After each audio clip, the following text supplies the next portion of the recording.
Hello friends, स्वागत है आप सभी को मेरे चैनल पे। तो आज की हमारी कहानी का नाम है मायका। कहानी अच्छी लगे तो वीडियो को लाइक, सब्सक्राइब और शेयर ज़रूर करिएगा। अब कहानी को शुरू करते हैं। पूनम अपने माता पिता की एकलौती बेटी थी। घर में बहुत लाड़ प्यार से उसको पाला जा रहा था। उसको मायके की इतनी परवाह बोझ लगने लगी थी। अब घर में जब उसकी शादी की बात चली तो उसको लगा कि किसी के साथ भी उसको बांध दिया जाएगा। अपने ही पापा की बातें उसको बोझ लगने लगी थी। एक दिन पूनम कहीं तैयार होकर जा रही थी तो पीछे से उसके पिताजी ने आवाज़ दिया, कहाँ जा रही हो पूनम। पूनम को पता था कि बाहर के कमरे में पिताजी ज़रूर मिलेंगे और ज़रूर पूछेंगे कहाँ जा रही हो। इसलिए आज पहले से ही बहाना बना रखा था कि बोल दूंगी कि आज कॉलेज में प्रैक्टिकल है, शाम तक लौट आऊँगी। स्कूटी से क्यों नहीं जा रही हो। पूनम चिल्ला के बोली कि क्या आप भी पिताजी, मैं स्कूटी ले जाती हूँ तो भी सवाल करते हैं, ना ले जाओ तब भी सवाल करते हैं। आज रविवार है, कॉलेज बंद रहता है, इसलिए स्टैंड भी बंद रहेगा। मैं प्रैक्टिकल में ध्यान दूंगी या स्कूटी पर, आप ही बताइए। टैक्सी से चली जाऊंगी। पूनम के पिताजी पास आए और आकर प्यार से सिर सहलाकर बोला, जाओ बेटा, मैं कहाँ रोकता हूँ तुम्हें। पैदल जाओ या स्कूटी से, लेकिन बेटा चिंता लगी रहती है तो घर जल्दी आ जाना।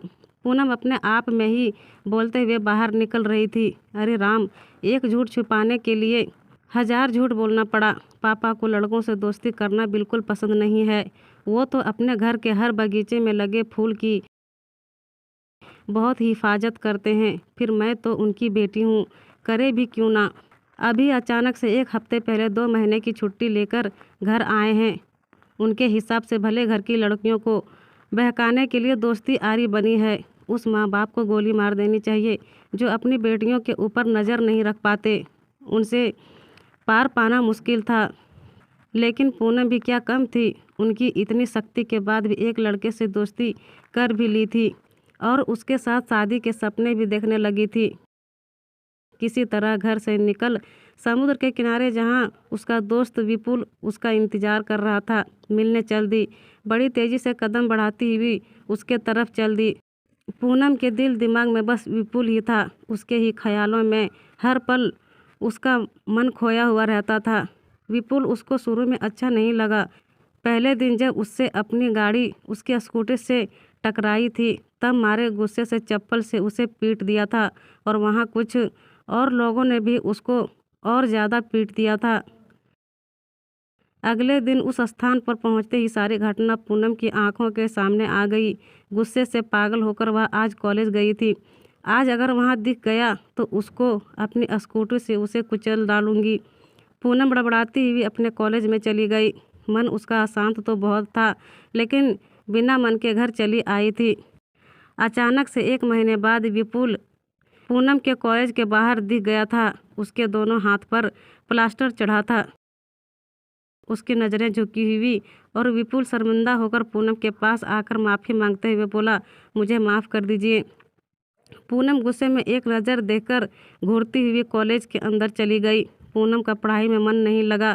शाम को भी विपुल फिर से उसी जगह पर वैसे ही दिखा था, लेकिन पूनम उसको नज़रअंदाज करते हुए वहाँ से चली गई। यह सिलसिला काफ़ी दिनों तक चलता रहा, जब तक कि पूनम अपनी स्कूटी को खड़ा करके उसके पास चली गई और गुस्से में विपुल से बोली, क्या चाहते हो तुम? हाथ की तरह पैर भी तोड़वाना चाहते हो क्या? यहाँ मेरी जैसी सैकड़ों लड़कियाँ हैं, सब मिलकर मारने लगी तो इस दुनिया से चले जाओगे? बताओ अब क्या इरादा है तुम्हारा? मैं आपसे माफ़ी मांगना चाहता हूँ, लेकिन लगता है मेरा गुनाह माफ़ी लायक नहीं। पूनम ने विपुल को बड़े ध्यान से देखा तो बोल उठी, चलो ठीक है, जाओ, माफ़ किया। मैं विपुल इसके लिए आपको धन्यवाद देता हूँ, बोलकर बड़ी तेज़ी से रोड के आगे तरफ चला गया। विपुल वर्मा, यह नाम की पूरी रात पूनम के दिमाग में गूंजता रहा। पूनम को लगा लड़का साफ दिल का है, मैंने उसके साथ गलत किया है। और दूसरे दिन कॉलेज के गेट पर चारों तरफ उसको नज़रों से उसे देखना चाहा, मगर वह कहीं नहीं दिखा। 1 सप्ताह बीत गया था। विपुल जाने कहाँ चला गया था। एक मन में अजीब सी उलझन लिए हर दिन पूनम उसको अपनी नज़रों के कोरों उसे तलाशती रहती थी। उसकी तलाश करीब महीने भर बाद पूरी हुई। जब वह दिखाई दिया। विपुल किताबों की दुकान पर मिला था। जैसे ही पूनम ने देखा उसको आवाज़ देकर बुलाया था और उसका नतीजा यह निकला कि आज वह मम्मी पापा से झूठ बोलकर उसके साथ स्पेशल डे मनाने जा रही थी। मम्मी तो ठीक, मगर पिताजी से बहुत डर लगता है। सरकारी कर्मचारी आदमी हैं, जब से छुट्टी लेकर आए हैं उनके सामने जाने की हिम्मत नहीं रह गई है। आज विपुल बहुत बड़ी कार लेकर आया था, गाड़ी में ड्राइवर भी था। किसकी गाड़ी मांगकर लाए हो भला? इसकी क्या ज़रूरत थी? पूनम, आज का दिन मेरे ज़िंदगी का बहुत बड़ा दिन है। यह कार अपनी है। आज की पार्टी हम दूसरे शहर में मनाएंगे, वहाँ के सबसे महंगे होटल के सबसे शानदार तरीके से, विपुल ने कहा। पूनम चिल्लाई, मुझको पहले तो तुमने नहीं बताया था। दूसरे शहर तो यहाँ से बहुत दूर है, मैं नहीं जा सकती वहाँ, इसलिए तो यह बड़ी गाड़ी लिया। देर रात तक हम लौट आएंगे। विपुल उसको मनाते हुए पूनम को बोला। अरे पूनम, जिस सहेली से मिलने का बहाना बनाकर तुम आई हो उसे बीमार बना दो, अब सिंपल। ऐसा बोलकर विपुल ज़ोर ज़ोर से हंसने लगा, जिस पर ड्राइवर भी हंसने लगा। पूनम अब तेज़ आवाज़ में बोली, मैं कॉलेज में प्रैक्टिकल का कहकर आई हूँ, गाड़ी रोको वरना। इतना सुनते ही विपुल गुस्से से आग बबूला हो गया। बोला, क्या करोगी? बोल, जूते से मारोगी क्या मुझको, या फिर पब्लिक से पिटवाएगी? अब तेरा सारा गुरु तोड़कर तुझे अपने कब्जे में लेना है मुझे। गालियाँ दे, छटपटा, बुला लोगों को, मगर यह गाड़ी नहीं रुकनी चाहिए। ऐसा बोलते हुए पूनम को अपनी तरफ खींचने लगा। बोलने लगा, मेरा नाम विपुल वर्मा नहीं बल्कि अतुल शर्मा है।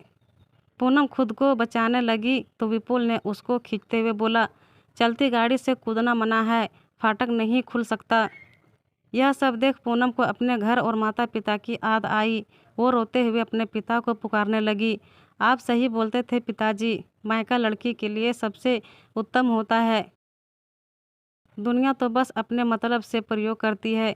जोर जोर से कहकर चिल्लाने लगी, मुझे बचा लो पापा, मेरे पिताजी तुम्हें नहीं छोड़ेंगे। नहीं, तुम उन्हें नहीं जानते, वो तुम्हारे किए की सज़ा वह तुम्हें ज़रूर देंगे। विपुल के बाल खींचते हुए पूनम चिल्ला रही थी, खूब जानते हैं हम तुम्हारे पिताजी को, अधिकारी हैं वह। और सुन लो, यह तुम उन्हीं के किए का फल भुगतने जा रही हो। तेरी गंदी वीडियो मुझे पूरे भारत में वायरल करना है मुझको। यह सब देख सुन पूनम को तो जैसे बेहोशी सी आ गई हो। अभी वह कुछ सोचती समझती तब तक दो गाड़ियां रास्ता रोककर खड़ी हो गई। उन गाड़ियों से उतरकर कई लोग कार के पास आए गए। उनको देख पूनम और डर गई। उसने समझा कि यह सभी लोग विपुल का साथी हैं। लेकिन जब विपुल ने उससे पूछा, तुम लोग कौन हो, मेरा रास्ता रोककर क्यों खड़े हो, पहले तुम सब बाहर निकलो, हमें गाड़ी चेक करनी है। उन लोगों ने कहा, हम शरीफ लोग हैं, यह बहन है हमारी, इसकी तबीयत खराब है, इसे अस्पताल ले जा रहे हैं।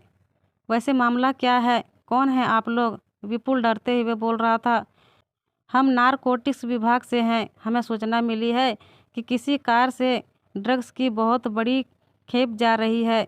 मरीज को अंदर रहने दो, तुम दोनों बाहर आकर गाड़ी चेक करने में हमारा सहयोग करो। थोड़ा सा ना नुकुर करने के बाद ड्राइवर और विपुल नीचे उतर गए। पूनम चुपचाप तमाशा देखती रही। उनके नीचे उतरते ही उन लोगों ने उस दोनों को गिरफ्तार कर लिया गया।